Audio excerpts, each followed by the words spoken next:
हम जानना चाहेंगे आपके हॉस्पिटल और रिसर्च इंस्टीट्यूट। हम अपने हॉस्पिटल में herbal medicine, electro homeopathy system of medicine द्वारा कैंसर के मरीजों का आखिरी स्टेज प्राप्त उनका इलाज हम अपने अस्पताल में एडमिट करके करते हैं। कैंसर जो हो रहा है ये 6 महीने पहले या साल भर पहले हमारे शरीर में आ चुका होता है। कैंसर जब शरीर में आता है तो इम्यून सिस्टम को ही वो डाउन करता है। कैंसर से यदि हम लड़ें तो निश्चित ही कैंसर को हम हरा सकते हैं। ऐसा कोई भी पेशेंट हमारे हॉस्पिटल में नहीं है जो हमारे यहाँ से निराश हो गया। मैं कोई ज्वेलरी ऐड के शूट में नहीं बैठा हूँ। ये खूबसूरत सी माला मुझे डॉक्टर अजय हाडिया जी ने पहनाई है, उसके लिए मैं उनको बहुत बहुत धन्यवाद देता हूँ। और मैं चाहता था कि ये माला जो है कैमरे पे कैप्चर हो, इसीलिए मैंने इसको पहन के रखा। हमारे दौर की सबसे खतरनाक और सबसे होपलेस बीमारी अगर कोई है तो वो है कैंसर। एक ऐसी बीमारी है, द बिग सी जिसे कहते हैं, कि एक ऐसी बीमारी है जो डिटेक्ट होते ही इंसान आधी जंग हार जाता है। मेंटली वो अपनी आधी जंग हार जाता है और ज़्यादातर केसेस में उसके बाद वो दिन ही गिनता है और कोई ऐसा श्योर शॉट इलाज अभी तक कैंसर का नहीं है। ऐसे में डॉक्टर अजय हाडिया जी हैं जो डायरेक्टर हैं Devi Ahilya hospital and research centre Indore के, जो कैंसर पर ब्रेक थ्रू एक इलाज लेकर आए हैं और कैंसर के बहुत सारे पेशेंट्स को उनके दर्द से, उनकी बीमारी से निजात दिला रहे हैं। डॉक्टर अजय हाडिया जी, बहुत बहुत धन्यवाद हमसे बात करने के लिए। नमस्कार सर। और हम जानना चाहेंगे आपके हॉस्पिटल और रिसर्च इंस्टीट्यूट के बारे में। सर मैं बताना चाहूँगा कि देवी अहिल्या कैंसर हॉस्पिटल अपने यूनिक ट्रीटमेंट के लिए पूरी देश और दुनिया में जाना जा रहा है। हम ये देखते हैं कि कैंसर का इलाज अभी तक दुनिया में 3 प्रकार से ही होता है। हम जब पेशेंट को डायग्नोस होता है कैंसर, उसकी बायोप्सी की जाती है और उसके बाद उसकी सर्जरी की जाती है, बड़ी सर्जरी होती है। उसके बाद में कीमोथेरेपी, रेडिएशन, बस यही 3 ट्रीटमेंट है। और इन्हीं ट्रीटमेंट के दौरान हम देखते हैं कि पेशेंट 50% जो पेशेंट है ट्रीटमेंट के दौरान ही 4 से 6 महीने में एक्सपायर कर जाते हैं। बाकी जो पेशेंट बचते हैं वो पेशेंट को रिकरेंस होता है। हम देखते हैं कि साल भर 1.5 साल बाद बीमारी रिकरेंस होती है और फिर पेशेंट को पेन स्टार्ट होता है और पेशेंट बहुत जल्दी ही अपनी आखिरी स्टेज में पहुंच जाता है। देवी अहिल्या हॉस्पिटल अपने यूनिक ट्रीटमेंट के लिए पूरी देश और दुनिया में जाना जा रहा है। हम अपने हॉस्पिटल में herbal medicine, electro homeopathy system of medicine द्वारा कैंसर के मरीजों का आखिरी स्टेज प्राप्त, 3rd, 4th stage, even death to bed जिसको हम 5th स्टेज बोलते हैं, उनका इलाज हम अपने अस्पताल में एडमिट करके करते हैं। इसके बारे में थोड़ा सा अगर आप विस्तार से बता पाएँ, जो आपने बताया इलेक्ट्रोपैथी, ये है क्या एग्जैक्टली? सर अभी तक 4 सिस्टम के बारे में हम लोग जानते हैं: आयुर्वेद, होम्योपैथी, यूनानी, एलोपैथी। इसके बाद ये 5वीं चिकित्सा पद्धति है, ये इटालियन बेस्ड सिस्टम है। काउंट सेज़र मैटी ने इसका इन्वेंशन 1865 में किया था। इस पैथी की सबसे बड़ी स्पेशलिटी कि इसमें लिमिटेड प्लांट्स, 115 प्लांट्स का एक्सट्रैक्ट निकाल कर, और जो प्लांट्स हमारे पौधे नेचर से सनराइज की उपस्थिति में हमारे जो ज़मीन है, भूमि है, वहाँ से जो न्यूट्रिशन लेते हैं उसके अंदर एनर्जी होती है। उस एनर्जी को हम स्पेशल एक मेथड है, कोहेवेशन मेथड, फर्मेंटेशन मेथड, उससे हम उसकी प्लांट्स के एक्सट्रैक्ट हम निकालते हैं और उसके बाद हम उसको इतना फिल्टर करते हैं कि उसमें से अल्कोलाइड्स केमिकल निकाल दिए जाते हैं, तो उसमें केवल एनर्जी बचती है और यही एनर्जी हमारे शरीर के इम्यून सिस्टम को बढ़ाती है। दूसरी बात ये कहूँगा कि हमारे इस जो हम बोलते हैं कि बीमारी का कारण, जैसे कहेंगे एलोपैथी में बीमारी का कारण वायरस और बैक्टीरिया को माना जाता है। आयुर्वेद, यूनानी के अंदर वात, पित्त, कफ, त्रिदोष को हम मानते हैं। होम्योपैथी में बीमारी का कारण सिम्टोमेटिक, लाक्षणिक चिकित्सा पद्धति, लक्षणों को मिलाया जाता है। परंतु इलेक्ट्रोहोम्योपैथी सिस्टम ऑफ मेडिसिन में हम जो कारण मानते हैं, हमारे शरीर में 2 वाइटल फ्लूइड है, ब्लड एंड लिम्फ, रक्त और लसीका।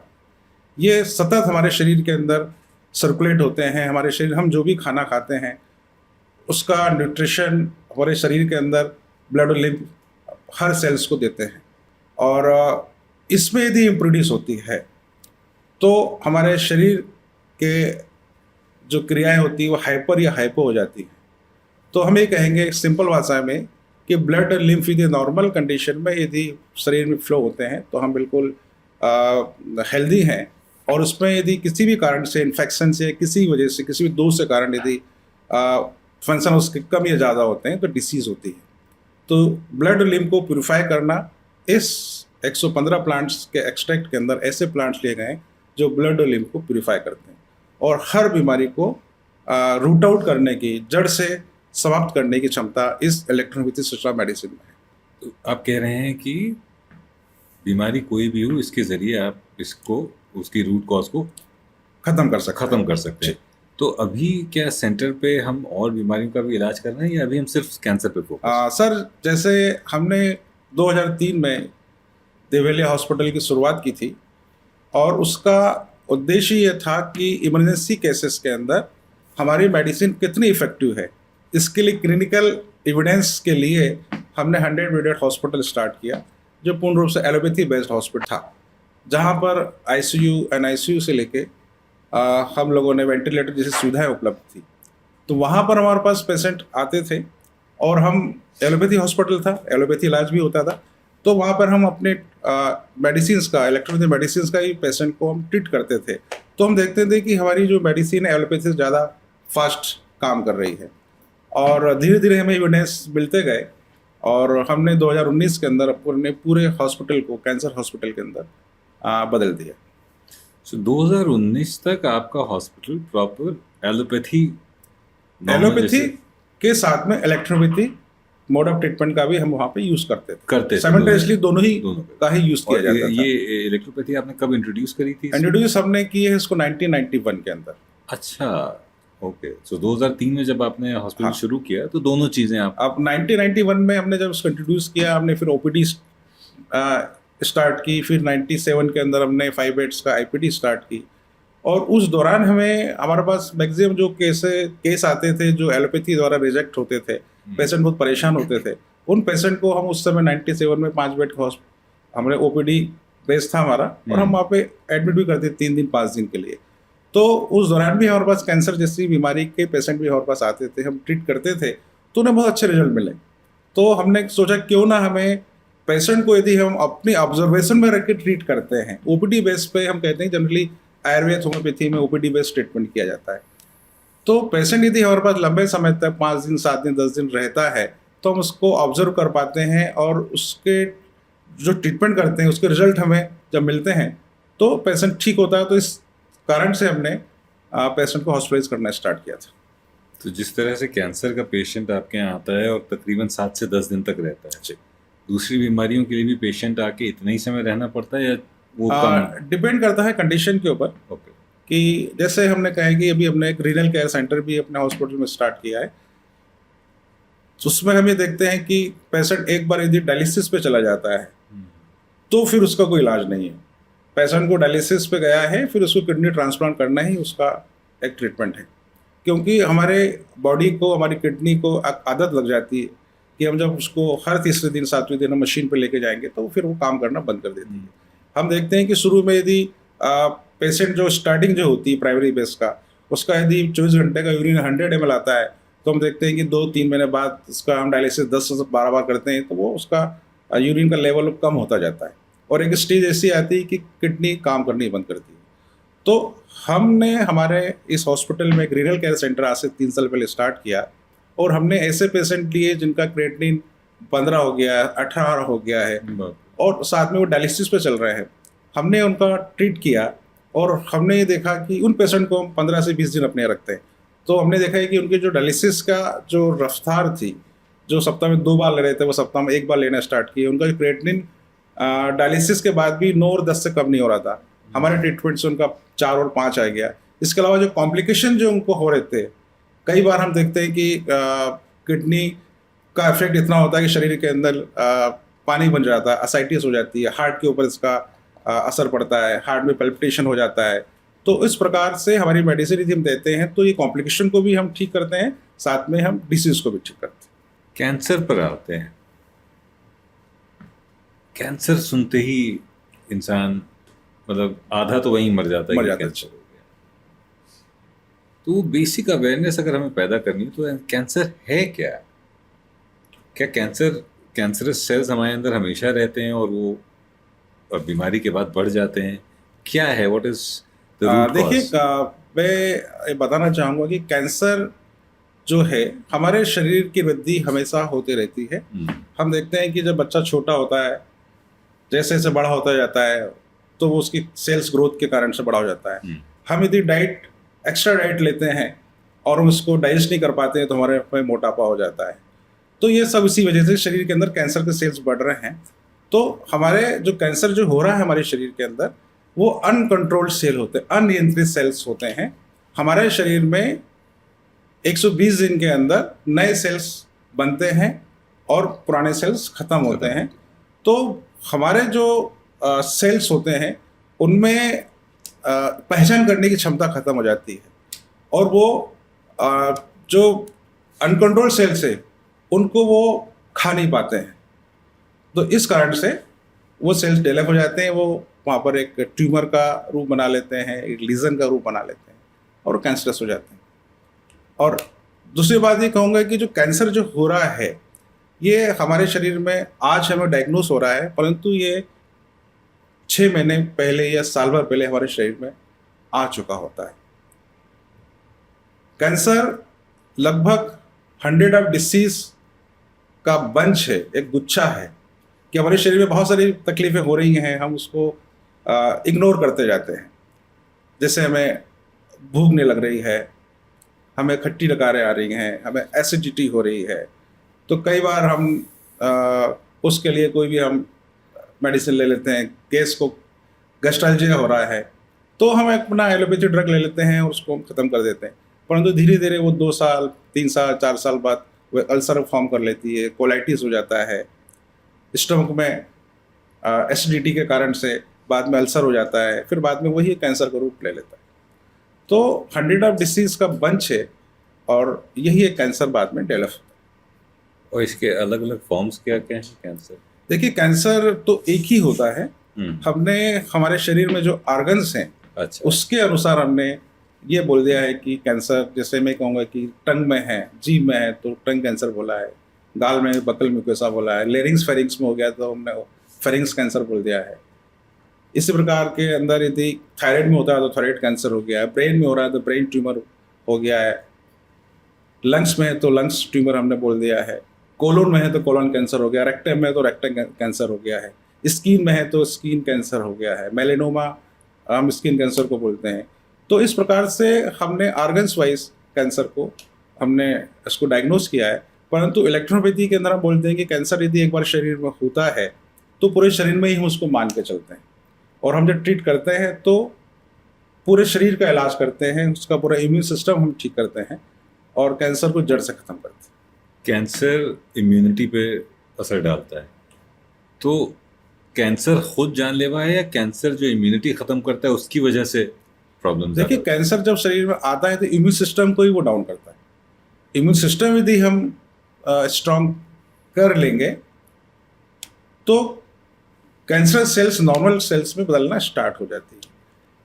दूसरी बात मैं कहूँगा कि जब कैंसर जब होता है, हम जो ट्रीटमेंट के लिए हम हमारे ऑन्कोलॉजिस्ट के पास जाते हैं तो उस समय जब उनकी सर्जरी करते हैं, कीमोथेरेपी करते हैं, तो हमारे ऑन्कोलॉजिस्ट बोलते हैं कि प्रोटीन डबल कर दिया जाए। जब ट्रीटमेंट करते हैं, सर्जरी करते हैं, तो उसके 10 दिन 15 दिन पहले ही वो हाई प्रोटीन डाइट देना स्टार्ट करते हैं। सर्जरी के बाद में हाई प्रोटीन डाइट देते हैं, कीमोथेरेपी में हाई प्रोटीन डाइट देते हैं और कहते हैं कि आप नॉनवेज खाइए, आप एग लीजिए, आप ड्राई फ्रूट्स खाइए, आप हलवा खाइए, आप मिठाई खाइए, आप शुगर खाइए, जबकि ये ही कैंसर सेल्स का भोजन है, न्यूट्रिशन है। चूँकि ऑपरेशन करते हैं तो एनर्जी कहाँ से आएगी, ताकत कहाँ से आएगी, तो उसके लिए हाई प्रोटीन डाइट दी जाती है। तो ये हाई प्रोटीन डाइट ही कैंसर को कभी ठीक नहीं होने देता है। इसलिए कैंसर कुछ समय के लिए तो हो जाता है, हम कीमोथेरेपी देते हैं, ऑपरेशन कर दिया, कीमो कर दिया, रेडिएशन कर दिया, कुछ समय के लिए वो सप्रेस्ड हो जाता है, परंतु फिर वो 6 महीने, साल भर या 1.5 साल बाद वापस से रिकरेंस होता है। कैंसर के सेल्स वापस से एक्टिवेट होते हैं, जब उनको भोजन मिलता है वो वापस से एक्टिवेट होते हैं और कैंसर फिर डेवलप हो जाता है, रिकरेंस हो जाता है। आपने कई कैंसर्स बताए और आपने बताया कि कैंसर एक ही होता है, जिस बॉडी पार्ट में उस नाम से उसको डिफाइन कर देते हैं। क्या सारे कैंसर्स के कॉमन सिम्टम्स, कुछ सिम्टम्स जो कॉमन है कि चाहे कहीं भी हो ये सिम्टम्स तो आएंगे ही, और फिर वो स्पेसिफिक सिम्टम्स अलग होते हैं, क्या कुछ ऐसा है या सबके सिम्टम्स अलग? नहीं, अलग अलग कैंसर में अलग अलग सिम्टम्स, कोई ऐसा कॉमन नहीं है कि ये 3 सिम्टम्स आएंगे ही आएंगे चाहे कहीं। एक तो वीकनेस हो जाती है, कई बार पेशेंट का जो वेट लॉस होना चालू हो जाता है, वेट लॉस हो रहा है तो हमें लग रहा है कि इसको कैंसर हो रहा है। कई बार हमें फीवर आ रहा है, फीवर ठीक नहीं हो रहा है, तो हमने अपने फिजिशियन को दिखाया, उन्होंने मेडिसिन दी, 1 महीने हो गया, 2 महीने हो गया, फिर भी वो बार बार आ रहा है, तो ये कैंसर का एक सिम्टम्स माना जाता है। लंबे समय तक भूख नहीं लग रही है, इंडाइजेशन हो रहा है, ये भी एक कैंसर का सिम्टम्स माना जाता है। तो इस प्रकार के ये सिम्टम्स होते हैं। और जो कैंसर सेल्स हैं और नॉर्मल सेल्स, इनमें फर्क क्या है? कैंसर सेल्स होते हैं वो हमारी जो अच्छी सेल्स हैं उनसे न्यूट्रिशन खुद वो लेना चालू करते हैं। ओके। जैसे उसको हम राक्षस सेल बोलेंगे कि वो उनसे न्यूट्रिशन लेके खुद वो स्ट्रांग हो रही हैं और हमारे आसपास के सेल्स को वो कमजोर कर रही हैं। वो जब स्ट्रांग जब हो जाती हैं तो कहते हैं कि जब हमारी सेल्स के अंदर जो एनर्जी का सप्लाई हो रहा है, और कैंसर के सेल्स हाइपोक्सिया होते हैं, ऑक्सीजन खाने का काम करते हैं। हम जो शरीर में ऑक्सीजन ले रहे हैं और ऑक्सीजन ही हमारे शरीर को ब्लड सप्लाई को न्यूट्रिशन प्रदान कर रहा है, तो वो जो ऑक्सीजन हमारे शरीर में सेल्स के अंदर है, ब्लड के अंदर है, उसको वो वहाँ पे खाने का काम करते हैं, और इसी वजह से शरीर कमज़ोर होता है, वीक होता है, शरीर के अंदर पेन चालू हो जाता है। तो यही एक कारण है इसका, कैंसर में जो पेन होने का, अनसिम्टम्स आने का। अब पहले तो एज रिलेटेड होता था, अब ये किसी भी एज में हो रहा है। जेनेटिक प्रीडिस्पोजिशन का इसमें कितना देखिए, कैंसर के एक तो नोन कारण है, जिसके अंदर 40% जो कैंसर हो रहा है वो नोन कारण से हो रहा है, जिसके हम टोबैको च्यूइंग कहेंगे, स्मोकिंग कहेंगे।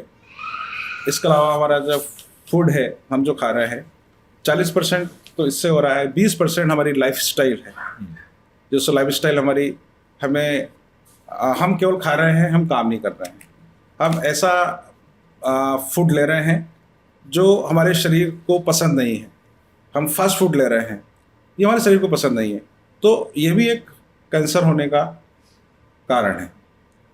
और तीसरा जो है 10% जो है, हम देख रहे हैं कि आजकल एक छोटा जो बच्चा है, 3 महीने का बच्चा है, 4 महीने का बच्चा है, उसे ल्यूकेमिया हो रहा है, 6 साल का बच्चा है, उसको ऑस्टियोसार्कोमा हो रहा है।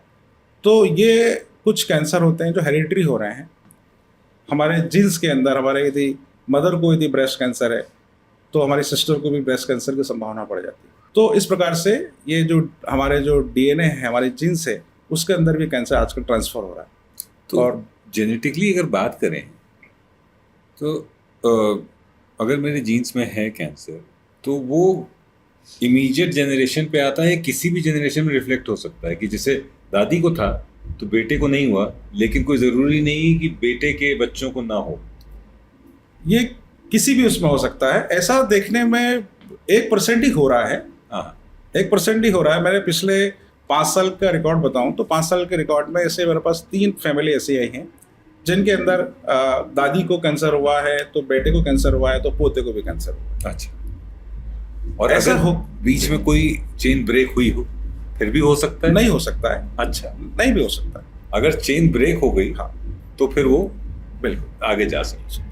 अब आपने लाइफस्टाइल की बात करी, खाने पीने की बात करी, एक्सरसाइज नहीं कर रहे हैं लोग, तो एक एक्सरसाइज करने वाला आदमी और एक एक्सरसाइज न करने वाला आदमी, इन दोनों के बीच में किसके चांसेस ज्यादा हैं कैंसर? देखिए, मैंने अभी बताया कि कैंसर एक लाइफस्टाइल डिसीज भी हो रहा है। एक्सरसाइज का हमारे जीवन में बड़ा एक महत्वपूर्ण एक स्थान है। तो एक्सरसाइज हम सुबह यदि 1 घंटे यदि हम जिम चले जाएं, जिम ना जाए तो हम मॉर्निंग वॉक हम कर लें, हम योगा कर लें, तो ऐसा करने से हम कैंसर से 80 से 90% हम बचाव कर सकते हैं। दूसरा ये 80 से 90% हम बचाव कर सकते हैं अगर यही एक चेंज ला दें। हाँ। अरे वाह। और दूसरा ये होता है कि हमारा जो खाना है, हम डाइट हम अपनी ऐसी डाइट करें जिससे क्या होता है कि हम रात को 11 बजे खाना खा रहे हैं और हम 12 बजे सो रहे हैं, सुबह हम 8 बजे उठ रहे हैं या 9 बजे उठ रहे हैं, फिर हम अपने रूटीन स्टार्ट करते हैं। तो खाना हमें जो है, हमारी जो फूड है, हम आज से 50 साल पहले 60 साल पहले हम सुबह 9 बजे खाना खाते थे, शाम को 6 बजे सूर्यास्त के बाद हम खाना नहीं खाते थे। तो उसका कारण ये था कि हम शाम को 6 बजे खाना खाया और सुबह हमने 9 बजे तक कुछ नहीं खाया। तो हमारी बॉडी, हमारा जो पूरा मेटाबॉलिक सिस्टम है, हमारा पूरा जो डाइजेशन है, वो पूर्ण रूप से हो जाता है हम जो खाना खाते हैं, और सुबह मॉर्निंग फ्रेश हो जाते हैं, हमें कोई बीमारी नहीं होती है। और ऐसा हम पहले करते थे, कैंसर नहीं होता था।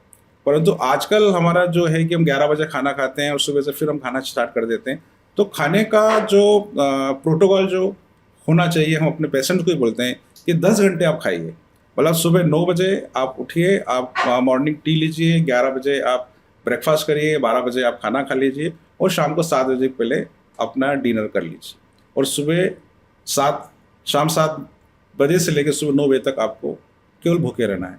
तो आप ऐसा करते हैं तो आपका खाया हुआ पूरा डाइजेस्ट हो जाएगा, मेटाबॉलिज्म आपका सही रहेगा, आपको ना तो कोई गैस्ट्रिक प्रॉब्लम होगी, ना एसिडिटी होगी, ना अन्य किसी प्रकार की दिक्कतें नहीं होंगी और आप स्वस्थ रहेंगे। तो लाइफस्टाइल चेंज करके कैंसर का प्रिवेंशन मुमकिन है। और उस लाइफस्टाइल प्रिवेंशन में आप कह रहे हैं कि होलिस्टिक हो। स्ट्रेस एक बहुत बड़ा एक फैक्टर है आज की लाइफ में, लाइफस्टाइल।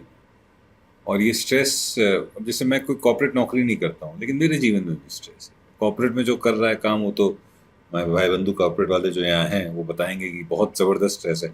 स्ट्रेस का क्या रोल होता है कैंसर जैसे? स्ट्रेस का भी ऐसे बहुत सारे पेशेंट आते हैं जो ये बोलते हैं कि उन्होंने अपनी लाइफ के अंदर ना कभी नॉनवेज खाया, ना कभी ऐसी चीज ली, हाँ, ये मैं पूछने वाला था, उन्होंने टोबैको लिया, कुछ भी यूज नहीं किया और उन्हें कैंसर हो गया। तो उसमें भी इसका जो इफेक्ट है, जो एक मेंटल टेंशन है, जो एक हमारी परेशानी है, मानसिक अवसाद जिसको हम कहते हैं, ये भी कहने के कैंसर का कारण बनता है।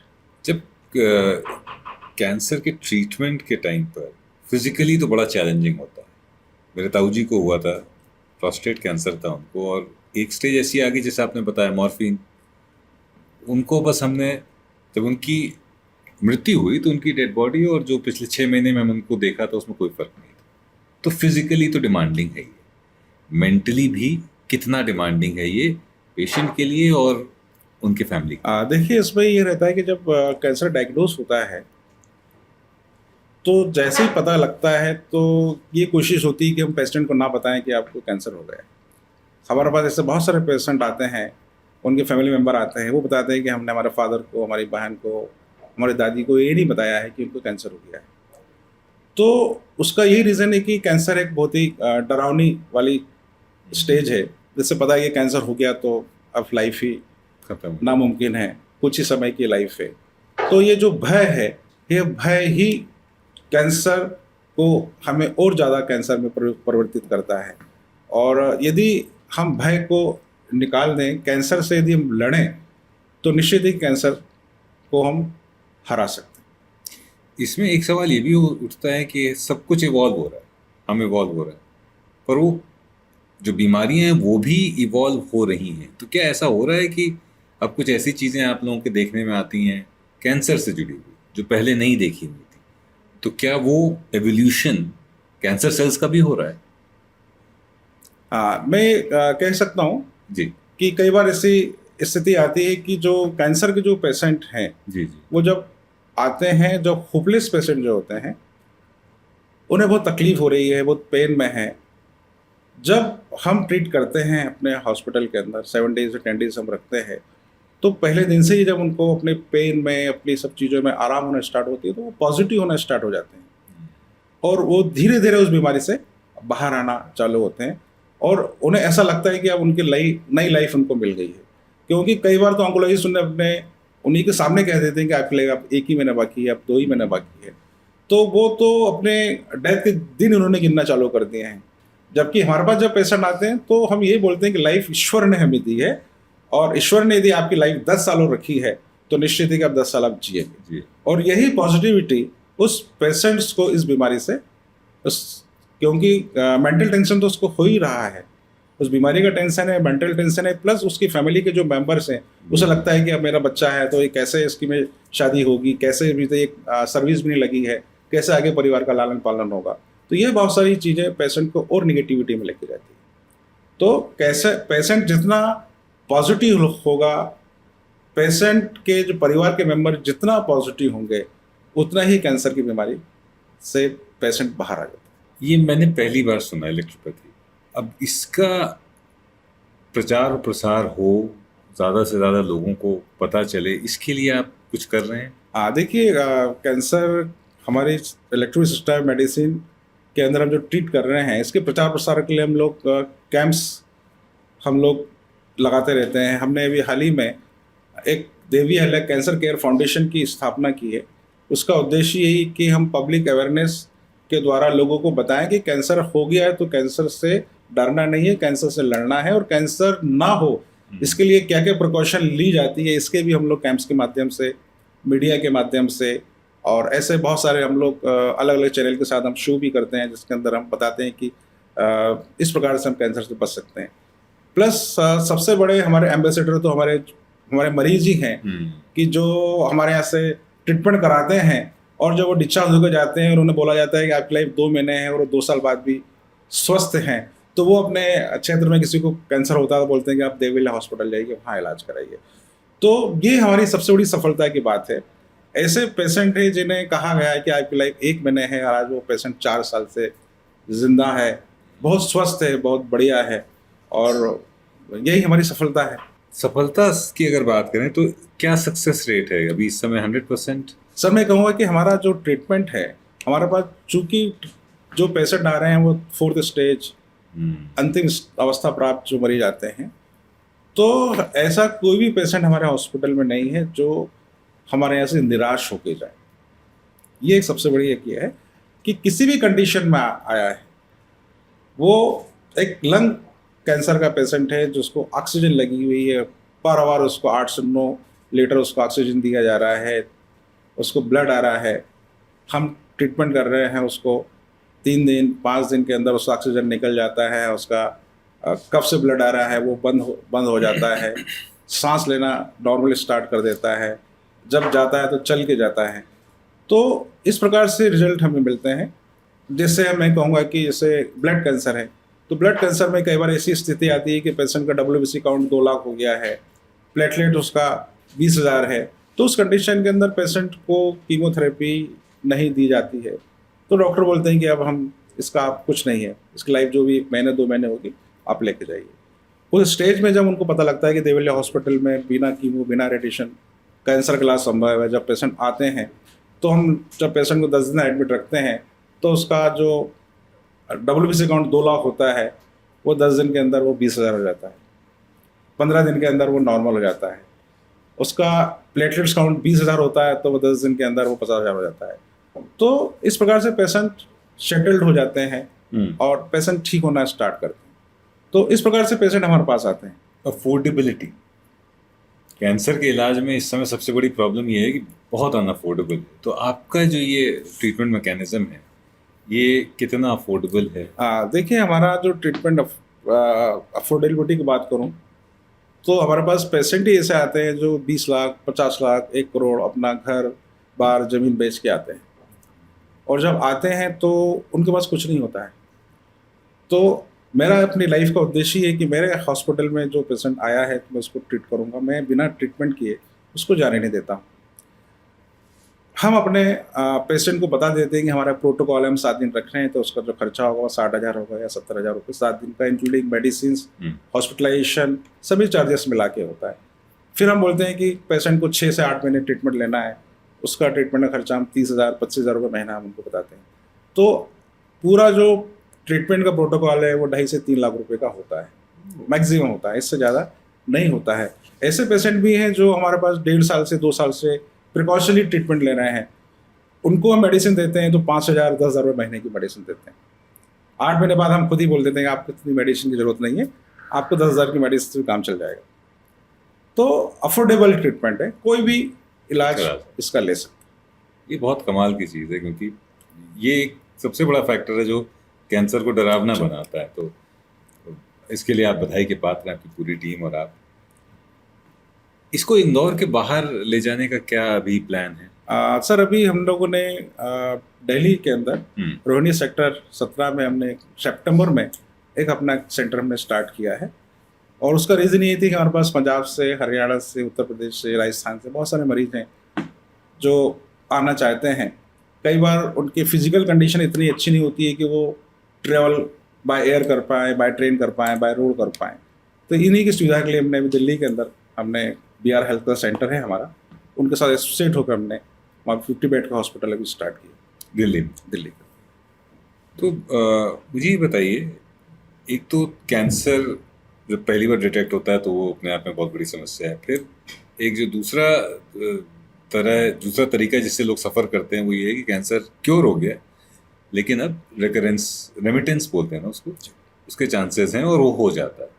इलेक्ट्रोपैथी कराने के बाद रेमिटेंस के चांस क्या रहते हैं? हाँ देखिए, मेरे पास बहुत सारे ऐसे पेशेंट आते हैं जो कीमोथेरेपी रेडिएशन सर्जरी करा के आए हैं। कल ही मेरे पास एक पेशेंट आए थे महाराष्ट्र से, इसोफेगस कैंसर था। उन्होंने इसोफेगस की सर्जरी करा ली, इसोफेगस निकाल दिया, स्टमक को लंबा करके उन्होंने जोड़ दिया, उसे रेडिएशन कर दिया, कीमो कर दिया। पेट स्कैन बता रहा है कि नहीं, कोई डिसीज नहीं है। दिसंबर के अंदर उनका जब CT स्कैन थोरेक्स किया तो उन्हें लंग्स के अंदर निमोनिया बताया और वहाँ से उनको टेपिंग की गई दिसंबर के अंदर। और जनवरी में पेट स्कैन बोल रहा है कि ये बिल्कुल क्योर्ड है। जब उन्हें पता लगा कि देवली हॉस्पिटल में आफ्टर एलोपैथी के बाद भी रोग मरीज आते हैं, तो वो आए थे कि सर मेरी मदर है जिसकी 60 साल है, अब इससे दोबारा रिकरेंस ना हो, क्या करें। तो हमने ये कहा, एडवाइस दी कि उन्हें कोई तकलीफ नहीं है, फिर भी आप यदि हमारा ट्रीटमेंट लेते हैं तो आप अपने इम्यून सिस्टम को यदि अच्छा कर लेंगे तो 100% ये बीमारी ख़त्म हो जाएगी। इस संबंध में ये भी मैं आपसे कहना चाहूँगा कि ऐसे बहुत सारे पेशेंट जो हमारे क्यूर्ड हुए हैं, उनको हमने ये कहा कि आपको अपना जो भोजन है उसके अंदर ग्लूटेन फ्री डाइट लीजिए, गेहूं को आप अलविदा कह दीजिए। अच्छा, आप मिलेट्स खाइए, मोटा अनाज। आज से 50 साल पहले हम ज्वार बाजरा यही हम खाते थे, रागी खाते थे, कोदो खाते थे। ये आप इसको अपना भोजन लीजिए, प्लस मिलेट्स लीजिए, साथ के अंदर फ्रूट्स का है, वेजिटेबल्स का है, इसको आप ज़्यादा आप इस्तेमाल करें। हम फास्टिंग फूड, उपवास में हम जो खाना खाते हैं, जैसे हम सिंघाड़े का आटा हम ले रहे हैं, राजगिरे का आटा हम ले रहे हैं, अब इसका अपना इस्तेमाल करेंगे तो मेरा अनुभव ये बताता है कि आप 90% कैंसर को हरा सकते हैं, कैंसर से बाहर आ सकते हैं। ऐसे मेरे बहुत सारे मरीज हैं जो कैंसर से ठीक हुए, अब उन्होंने गेहूं की रोटी खाना बंद कर दी है और वो मिलेट्स और यही सब डाइट आज भी यूज़ कर रहे हैं। कैंसर हमारे समय की एक बहुत बड़ी सच्चाई है, it's a very big reality, और आप उससे, और रियलिटी भी है और बहुत बड़ा खौफ भी है, भय भी है, और आप उससे लोगों को निजात दिला रहे हैं। You doing a great service to the society. Thank you so much doctor साहब हमसे बात करने के लिए। Thank you sir. Thank you.